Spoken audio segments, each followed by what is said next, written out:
Our next guests on this historic day for BYU sports, as the Big 12 has announced the Cougars' first P5 schedule, let's bring in BYU TV football analyst and co-host of After Further Review and everything else we do over there, David Nixon. Nixon, thank you for joining the Wise Guys. You've had all day now to think about this Big 12 schedule. What are your initial thoughts? I absolutely love it.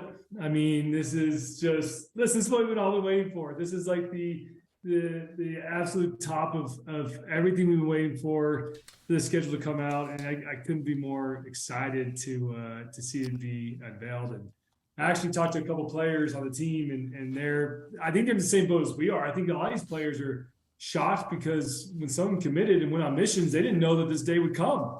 And here they are, that they're staying here and the schedule comes out and they know this year they're going to be facing all these Big 12 opponents. And so I think the players, fans, coaches, everybody's in the same boat where everybody's just ecstatic. And this is what you've been waiting for over a decade. Think about it. Since the Mountain West Conference and since BYU Independent, you've been waiting for over a decade for this moment to arrive. Maybe more than decades. I mean, I'm just saying as an independent. I mean, you go back to how long BYU's been trying to get a P5, the whole history of BYU, and finally it's here. Yeah, even in the WAC, we were fighting for respect, it seemed. Yep. And Dave, let's think about this. You were in the Mountain West your whole time. You weren't part of Independence, were you? I was not. Yeah, 2008 was my last year, so Mountain West. Yep. Yeah, and you had TCU in the league with you in the Mountain West, who was a nationally recognized and nationally ranked team. BYU at the time, you were nationally ranked. Utah was really, really good at the time. But this league is a whole different level of competition. When I was looking at this schedule, my eyes went right down to November. I'm anxious to hear what your reaction was to the month of November, where BYU's had such difficulty scheduling big-time games. Guys, we've been in that same boat together where we're covering Idaho States and SUUs. I mean, we've had to endure those long Novembers. And now you're slammed with Oklahoma and Oklahoma State. I mean, throwing Iowa State, West Virginia. I mean, it's music to our ears. There's relevant games in November. And for me, that's the biggest thing is for a player, during Independence, it was so top heavy, right? I mean, BYU faced all the P5s usually at the beginning of the season. And at the end of the season, it was almost like the season was over with. But now you've got a conference title you're going to be vying for the entire season. And it gets the stakes, especially with this schedule, how it laid out, the stakes get higher even that month of November. I think that's when you're going to see if BYU's in the hunt or not. And they're going to have to come up and play some of those big boys and show that they're worthy of being in the Big 12. I like the bye week where it sits October 7th as we look at the schedule here. And you got 2 weeks to prepare for TCU, the runner-ups to the college football playoff champion, Georgia Bulldogs. 2 weeks, that's almost a little gift from the Big 12 to get ready to go down to Fort Worth, isn't it? Yeah, that was actually, it's funny, Blaine said he went straight to November to see the games. My actually first thought was I went through week by week to see when BYU's bye week was. Because I think that's been the biggest problem at BYU, is especially during Independence as well, is that they don't get a bye week until super far and late in the season that they were so beat up that by then it didn't matter because they dropped some games because of injuries. I love where this bye week is after week 5. And to your point, before you go on the road to TCU, which is going to be a battle, no doubt. In fact, you get an extra day because Cincinnati's on a Friday night. Yeah. And so that helps as well. But I love that bye week. I think that's perfect where it needs to be because you kind of get your feet wet with the Big 12.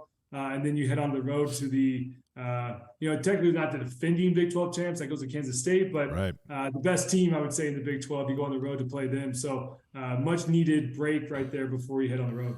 And I'm weird. So one of the other things that I looked at, Dave, was, well, who do they not play? And so they don't play Baylor, they don't play Kansas State, they don't play Central Florida, and they don't play Houston. So they don't play 2 of the new 3 that they could play. They only play Cincinnati's the only new team they play.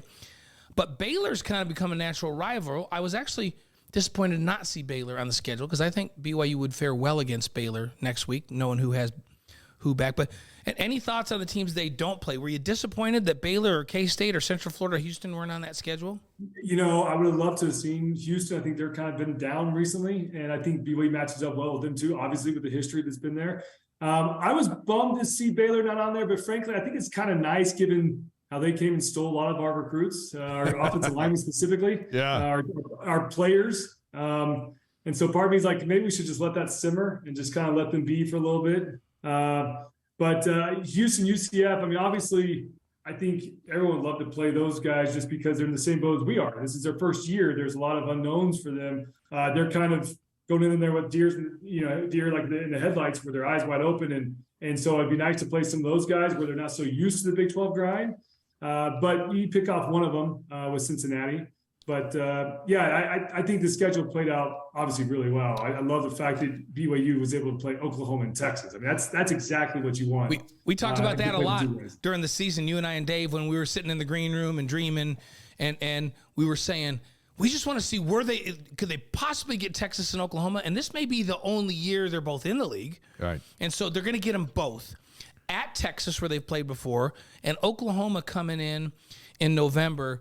And I'm reminded that Oklahoma finished 6 and 7 last year.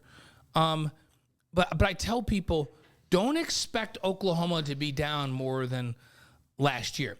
You had the coach leave. He took 19 transfers with him. Brett Venables comes in.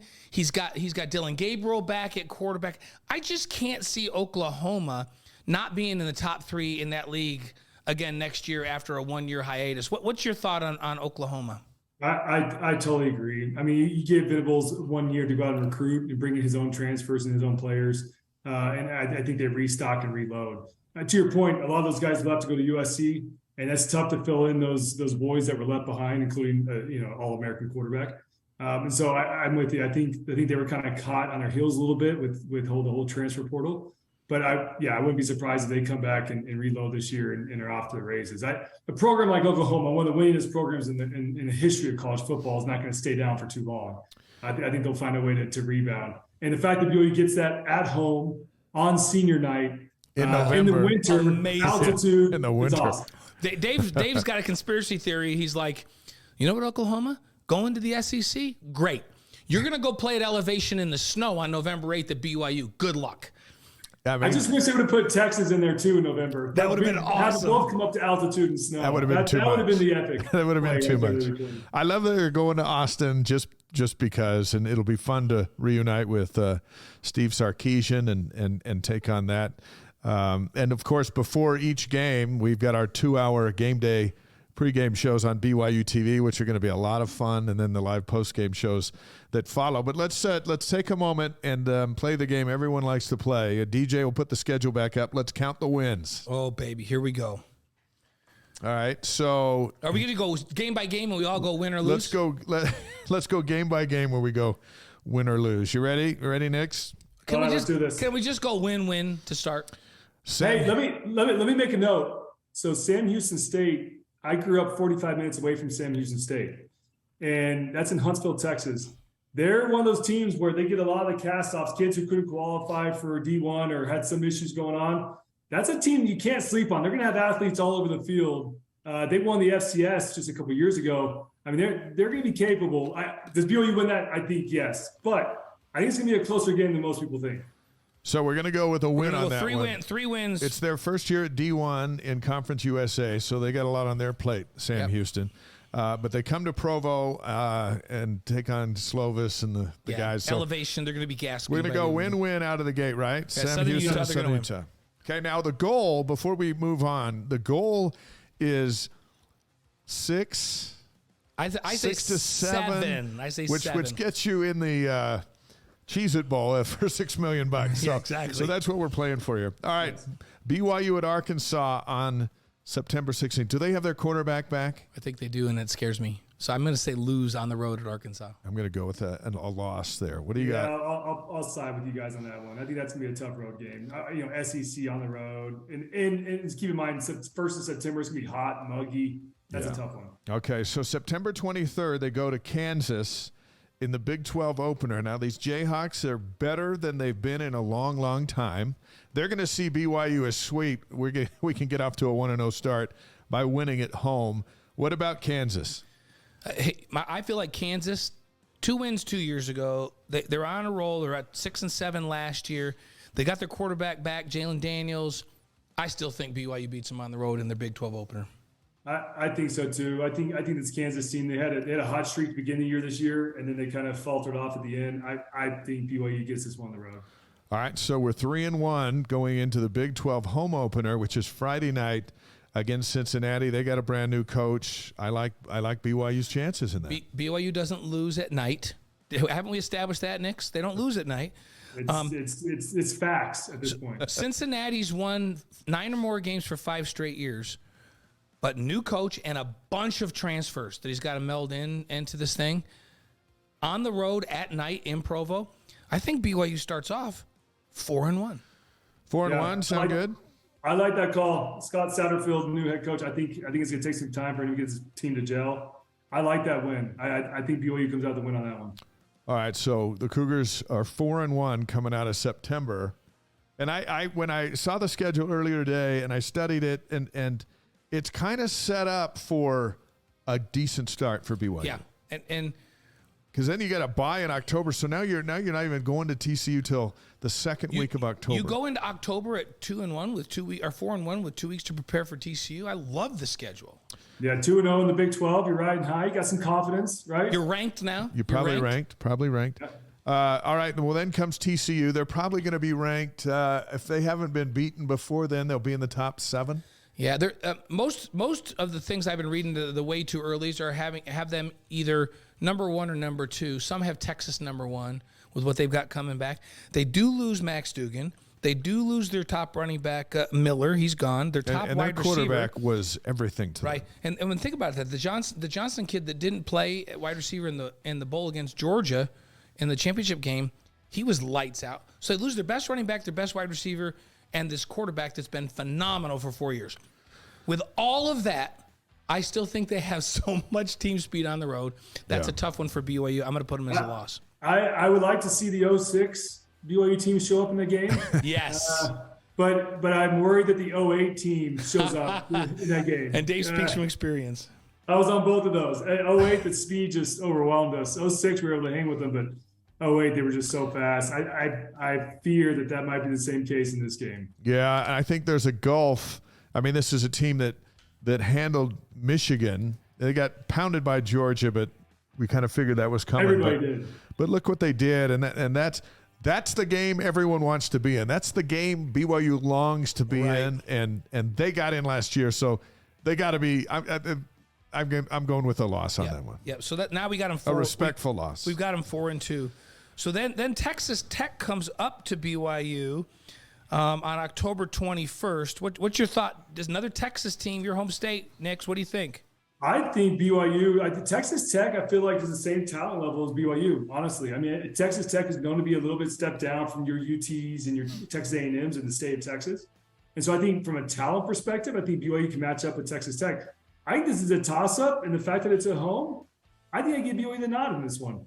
I agree. I'm with you. They won their last 4 last season, but I think you get them up in Provo and you grow the grass long and you slow that team down a little bit, and BYU's gonna be way more aggressive defensively and knock the quarterback around a little bit. Yeah, I think BYU goes to 5-2 on October 21st. Okay, so the last game of the month. By the way, late October in Austin is awesome. Weather is just the best time of year to be in Texas. Let's just know right now that the 3 of us are going to lobby so hard that the show goes on the road. Texas had worked with us in the past. The show goes on the road for game day to Texas for that game on October 28th. I'll use air miles. I'll just pay my own way. Can you air miles all of us? Yeah, all of us. I got air miles for all you guys. We're good. Okay. We're recording this, so that's done. Yep. All right, so we got the Longhorns on the 28th. Now, a lot of time has taken place since your brother-in-law went down there and ran all over them for the second straight season, speaking of Taysom Hill. But I think the Longhorn fans certainly will remember it. The players won't care. They're pampered and elitist and the best. You know, there'll be more stars on the field than up in the sky that night when Texas comes out of the locker room. But how does this one shake down? I'm going to let Nix go first. I tell you what, this game's intriguing because now you're getting to the grind of the schedule, right? And this is where we all worry about BYU, and this is where the team up north here in the state has struggled when they first entered into the Pac-12. Is that depth, and can your depth hold up? And what is your injury situation like on the team? And so for me, there's a lot of question marks around this game. If BYU still has a healthy starting 22 in this game, I think they have a fantastic shot. If you're now dipping into second, third stringers, Texas, with all that talent, it'd be a tough game on the road. And Texas has got to run through their gauntlet as well. So you don't know who's going to be standing. Right. It depends on health for the Longhorns coming into that. I'd like to call that a toss-up. The problem is Texas has most of their two deep back, and I always look at, like, do you have quarterback back? They got both back. So they got Quinn. I don't know if it's Ewers or is it Evers? Ewers. Ewers, yeah. He's back. Arch Manning was the backup last year. Does he take the job away from him? So they've got two really talented quarterbacks. There'll be a lot of pressure on Sark. Most of their two deep back. Some folks are projecting them to win the Big 12 next year. If they're not in the top two, there's going to be a ton of pressure on Sark. If they're healthy, then I'm putting this down as a Texas win, and I have BYU at 5-3 at that point. Yeah. I think I'm going to go with that as well. Although that could be a swing game. We have a thing with Texas. It could be a swing game. Yeah. We're all up in their heads. It's like, you're not going to get in my head. No, we're already in your head, Texas. Hey, Nix, when does Taysom find out if the Saints are on a bye week that week? That's a good question. Whenever their schedule comes out, which I think comes out in the next couple of months for the NFL too. So yeah, we need him there. He's got to run that flag. If he runs the flag out, it's a BYU victory because they will be paralyzed in fear at that point. And if he does run the flag out, we need him to do his leap as he runs out. I know. Right at the 15. Yep. Yeah. I don't know if he'll do that. We'll have to ask him. Well, we're going to get him on this show. I sent him an email. We'll see if we can get him on the show in March sometime and talk about that. So now we go into November, right? So we're into November. We're going to assume that we're still together. We have them at 5-3 in November through October. That's pretty awesome. And 5-3's got you just outside the top 25, depending on what's going on. Right. And then a road trip to West Virginia. I don't like that. It's a long ways away.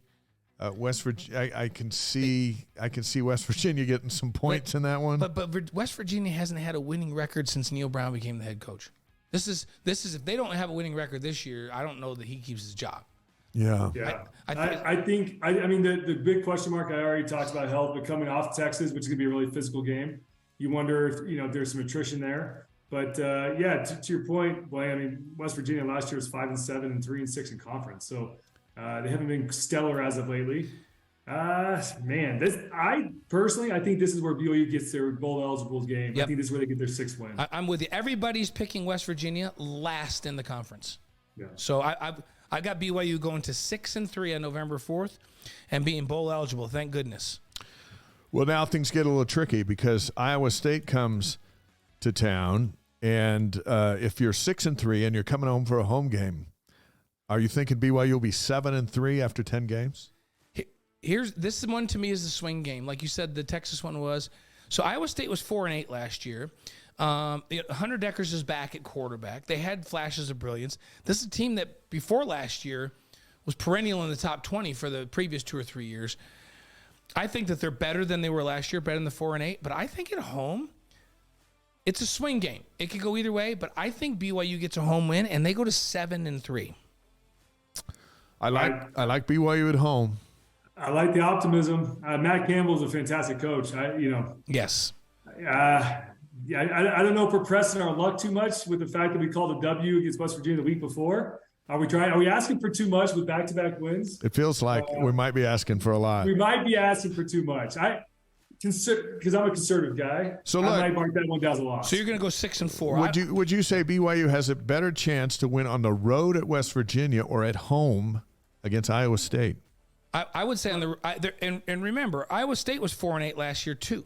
Like they did not have a tremendous season, but everybody's got Iowa State back up in that top 8 or 9 in the league, where everybody still has West Virginia dead last. I'm just talking about the way too early. I've looked at 3 different folks that have covered the Big 12 and the way too early projections.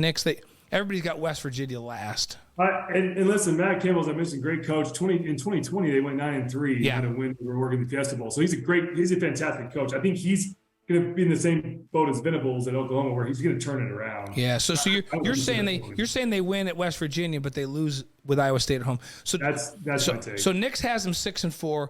I'm going to still say they're going to squeak one out, and I say they're going to be 7-3. I've got them 6-4, but I think they lose at West Virginia and beat Iowa State. And they come home and beat Iowa State. Because I don't see them losing back-to-back home games. No. And Oklahoma's next. And if we're on the pace that you've got us on at 7-3, we're now ranked 16th, and now there's talk of us making the championship game. Right. Right? Because you got to beat Oklahoma and Oklahoma State. But then I have them losing both of those games. So you got the Sooners coming in. What if it's a blizzard? Does it matter? That changes everything. Yeah, it does. The fact that Oklahoma was 6-7 last year is irrelevant to me at this point. I think they're just so hard to defend and so good offensively. But you're right. The great equalizer could be November 18th, sideways snow, and 21 degrees is what I'm hoping for. And then BYU has a chance. Then they're coming to Provo. They don't want to be here. They're leaving the league. If they haven't had a great season up to that point, then they may not even care. Everything's different, right? Because, they got the Red River Showdown. They got some big games before that define them. Everything changes. Listen, if this winter is any indicator of next winter, those guys are hosed. It's going to be 10 feet of snow on the football field. So it's an automatic W. No, that game's intriguing to me too. I love, listen, BYU in this history, talk about the history with Oklahoma. BYU's 2-0 against the Sooners. Why not go 3-0 and ride high? I mean, I think BYU's got to find a way to split between Texas and Oklahoma. I actually think BYU comes out to win in that game.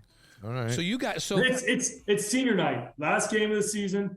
Defend LaBelle's house. It's got to be. You got to figure it's going to be in the ESPN late window. So Dave and I, although they're different, and you're even different too. Nixon and I both have them at 7-4 after the Oklahoma game. Yeah. Yep. But that's where I got. I'd be thrilled with that. So okay, so then, so it's Thanksgiving weekend, and now we go to Stillwater, and the big question is if BYU 7-4, we're in the mix, right? And did 12 teams go to the playoff, or is that the following year? That's the following year. Okay, so we're in the mix all of a sudden, yes. but Oklahoma State's probably going to be in the mix too. But here's the thing about Oklahoma State: huge transfer losses. Yeah. Like, why? Nobody can understand it. And Gundy was complaining that people were tampering and all that. But he lost Spencer Sanders, his starting quarterback. He lost their top running back and 3 of their top 5 wide receivers to the transfer portal in the offseason. Like, what's going on in Oklahoma State? Well, it's a team that, if you recall, was in the top 10 for the beginning of the season, and they ended up finishing with a 4-5 conference record. I mean, they're still good, but they're not – like, they're not invincible. You lose your top running back, your top quarterback, and 3 of your top 5 receivers. That's a big deal. So, and I haven't heard of a big transfer portal guy. It's not like they got Keaton Slovis coming to town or anything. Here's the thing. We finished last season with all of our linebackers heading for surgery. We started, we had 11 different guys out for the bowl game. Everything changes based on health. Because remember, in 1996, at the end of the year, I felt like BYU could play with anybody. But guess what? They started the same corners every single game that year. I think they may have started the entire same defense the entire year for 13 games, right? They play 13 that year, 14-1, 15 games. Yeah. I think they just didn't get anybody hurt. You have to have a little bit of luck. If BYU gets nobody hurt this whole season like they did in 96, it could be magical. They could win 8 or 9 games, right, and be competing. If they're devastated like they were the last 2 years down the stretch, then they could lose every game in November. And they might, the depth is going to get better and better and better. But for the first year, the depth it's got to be better than last year because it can't really be worse. But it's not going to be, the reality is it'll be our first year in the league, so we can't have 5-year depth. So I've got them 7-5. 7-5. That feels right. And going to the Cheez-It Bowl, and guess what? I'm pumped about that. Yeah, 7-5. And you look at the wins that we're projecting, and those are some fun days, and some losses against teams that are going to be favored, ranked ahead of us, at some point you got to take your licks as the new kid on the block, and so. We got Texas beating BYU. We have Oklahoma State beating BYU, but those are road games for the Cougars. TCU is a road game for the Cougars. I think on the road it's going to be tough. That's why I think they get beat by West Virginia, but come back and beat Iowa State. But either one. We all have them with wins against Kansas and against Cincinnati and against Texas Tech. And then we differ on whether we think West Virginia or Iowa State. I've got them beating Iowa State. You guys have them beating West Virginia. I've got them beating both of those teams. And you guys have them one or the other, but then you have them winning either Oklahoma or Oklahoma State. I have them losing both of those. I would not be surprised with the losses to Oklahoma State for BYU to go on the road if they're healthy and get an 8th win for me. So, but I'm also not going to be surprised if they're hurt down the stretch and they win 6. I do think they get to 6 and get bowl eligible. It'd be interesting if you're 7. What would we be in league?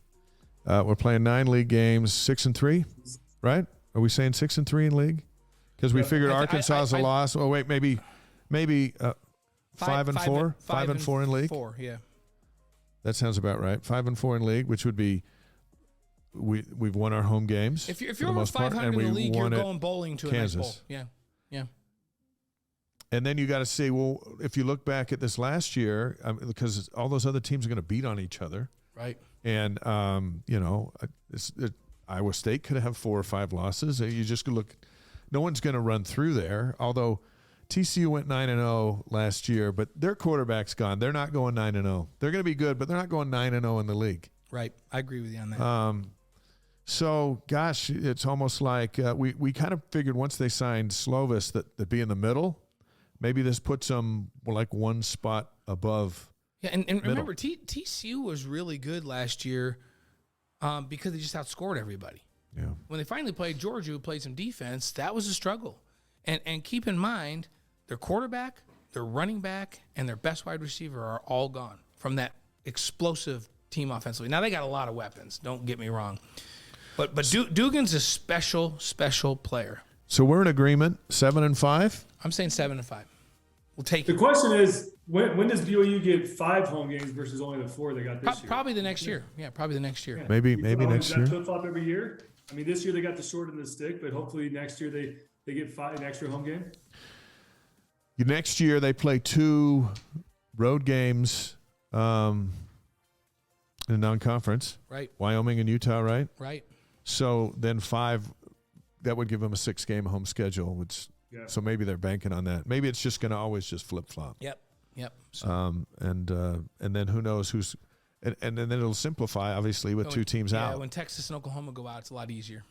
It's exciting that we're having this conversation tonight. We've never been able to have one like this. I'm telling you, I alluded to it earlier in the show that I had a chance to talk to some current players, defensive players in particular, and they were stoked they were just pumped about the schedule.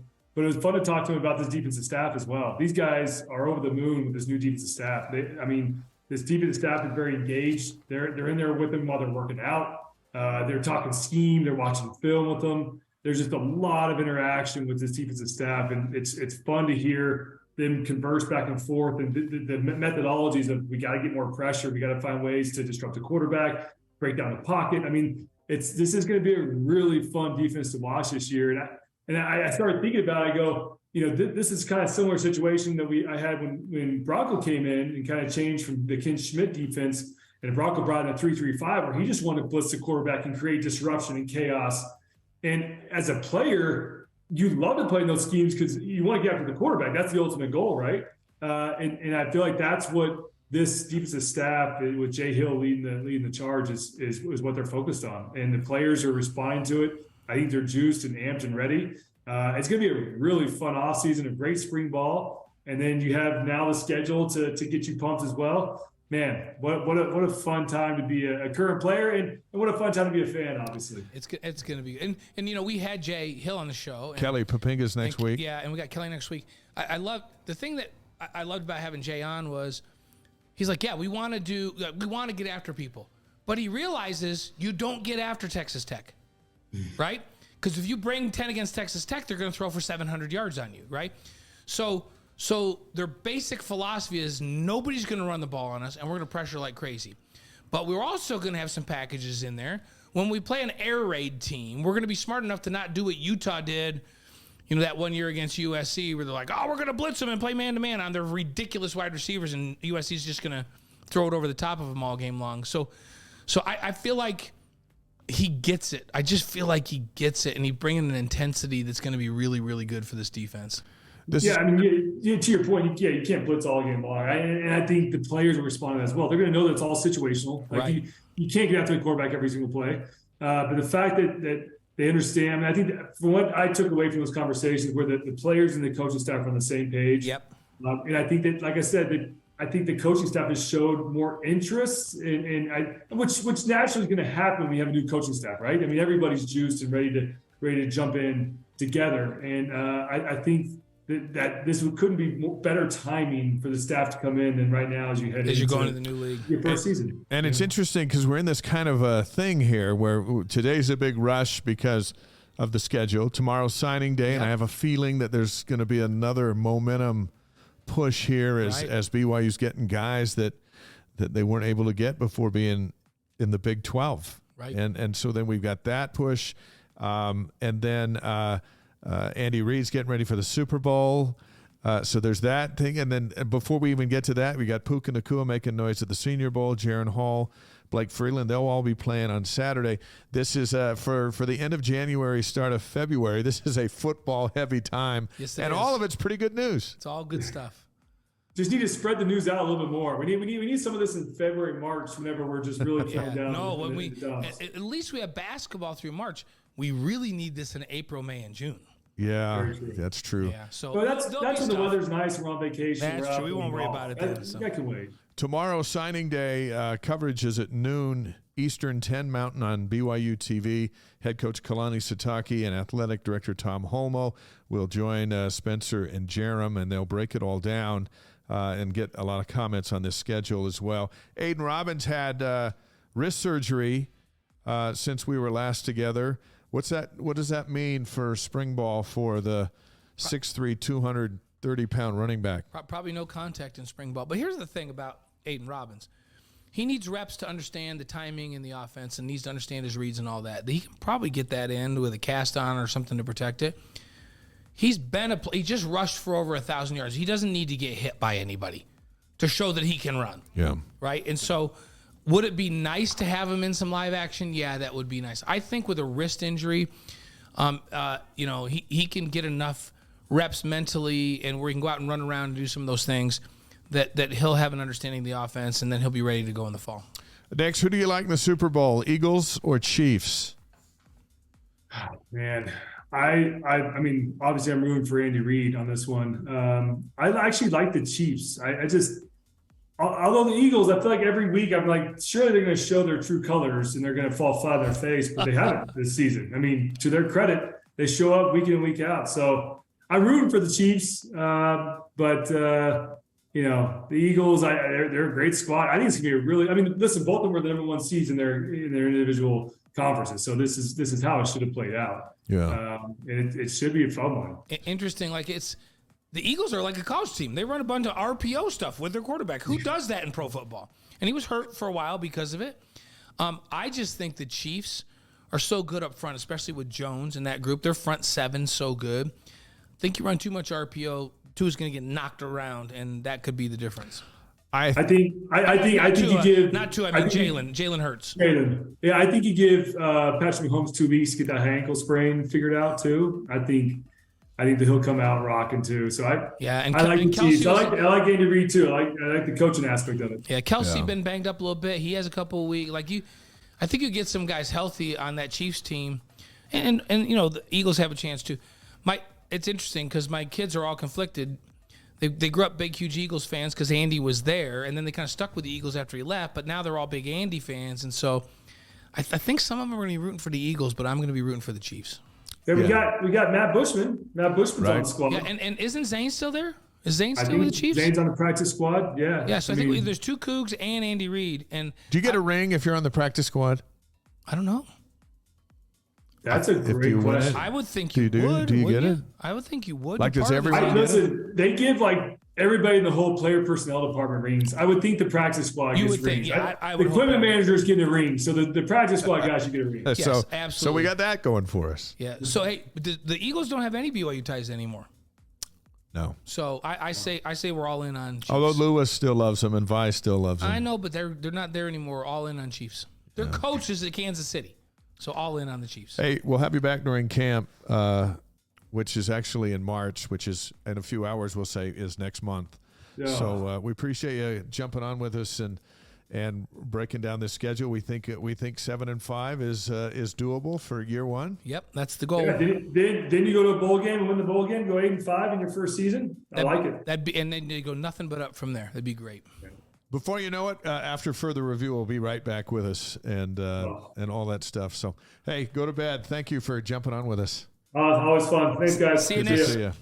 That's our colleague from BYU TV, David Nixon, been with us forever, and we're going to have some really cool pregame shows Yeah. in front of this giant schedule. So fun.